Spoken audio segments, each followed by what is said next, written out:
Bienvenue sur la chaîne Emissario Unidos da Luz. Si vous appréciez cette histoire d'expérience de mort imminente, pensez à la liker et à vous abonner à la chaîne. Commençons maintenant par l'histoire. J'ai grandi dans une famille aimante et très consciencieuse dans l'enseignement de la spiritualité et la transmission d'un état d'esprit spirituel. Cependant, à l'âge de 17 ans, j'avais déjà perdu plusieurs membres de ma famille. J'ai été enrôlé dans l'armée à l'âge de 18 ans. En tant qu'analyste du renseignement militaire, mon travail consistait à étudier le Viet Cong, et c'est grâce à mes études que j'ai été témoin des conséquences du massacre de millions de personnes alors que les communistes ont pris le contrôle du Vietnam et des pays voisins.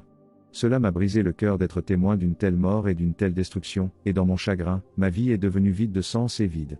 J'ai vécu dans ce qui peut être décrit comme une obscurité spirituelle pendant plusieurs années après la guerre, et pendant ce temps, j'ai essayé de guérir mon chagrin et ma culpabilité avec des médicaments, une thérapie de groupe, des psychiatres, une guérison spirituelle et toutes les autres modalités imaginables.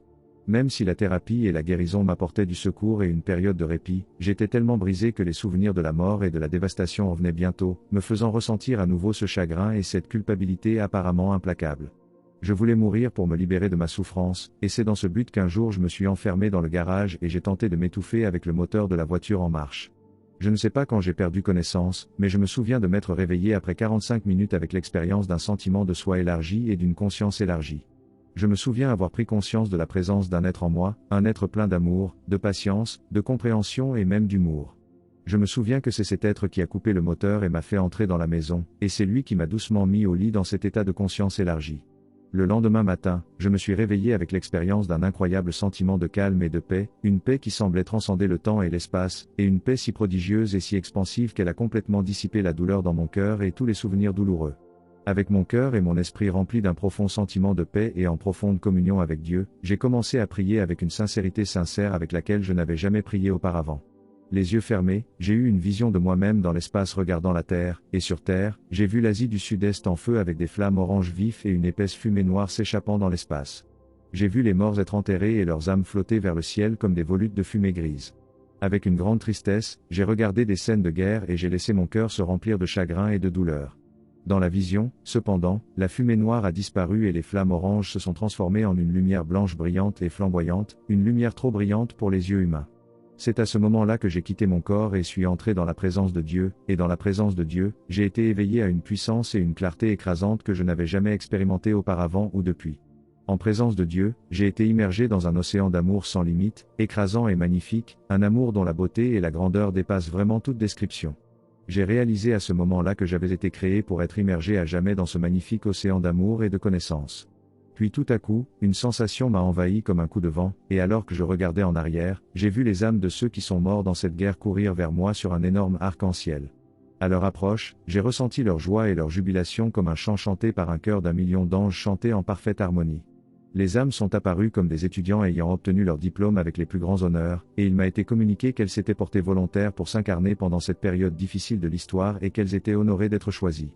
J'ai senti leur amour me consoler alors que ces belles âmes se pressaient avec impatience, joie et enthousiasme autour de moi d'une manière qui me rappelait les enfants d'un marché asiatique. Ne pleure pas pour nous. Nous avons demandé nos missions de vie avant la naissance, et ces missions planifiaient notre expérience de vie ainsi que notre expérience de mort. Nous avions tous prévu de mourir dans cette guerre parce que notre sacrifice était destiné à contribuer au progrès rapide de la conscience collective de la Terre, ont-ils expliqué. Ils expliquèrent que Dieu avait accordé un crédit supplémentaire à leur âme pour avoir vécu une telle expérience. Après avoir vécu tout ce que nous avons vécu, nos âmes ont avancé à pas de géant. Nous sommes désormais des étudiants honorés et notre avenir est si prometteur que nous devons porter des lunettes de soleil, ont-ils plaisanté. Quand les choses deviennent vraiment sombres sur Terre, la lumière du ciel brille le plus, ont-ils déclaré. Ils m'ont dit de me rappeler que de l'autre côté du voile, peu importe à quel point les choses paraissent mauvaises, tout ce qui arrive sur Terre est conçu pour aider les âmes à grandir. Ces expériences difficiles sont, par essence, la manifestation de l'amour divin, ont-ils expliqué. Dieu a promis d'être avec vous pour toujours jusqu'à la fin du monde, en tout lieu, à tout moment, dans les ténèbres et la lumière, dans le bien et dans le mal, toujours et pour toujours, ont-ils déclaré. Je me suis réveillé plus tard de ma vision, libre de la douleur et du chagrin du passé. Ma vie a été transformée après mon expérience de mort imminente. Avant, ma vie était organisée de l'extérieur vers l'intérieur, mais maintenant elle est organisée de l'intérieur vers l'extérieur. Mon esprit et mon cœur sont toujours dans un lieu de paix, d'amour et de confiance, et je vois Dieu comme l'orchestrateur de ma vie.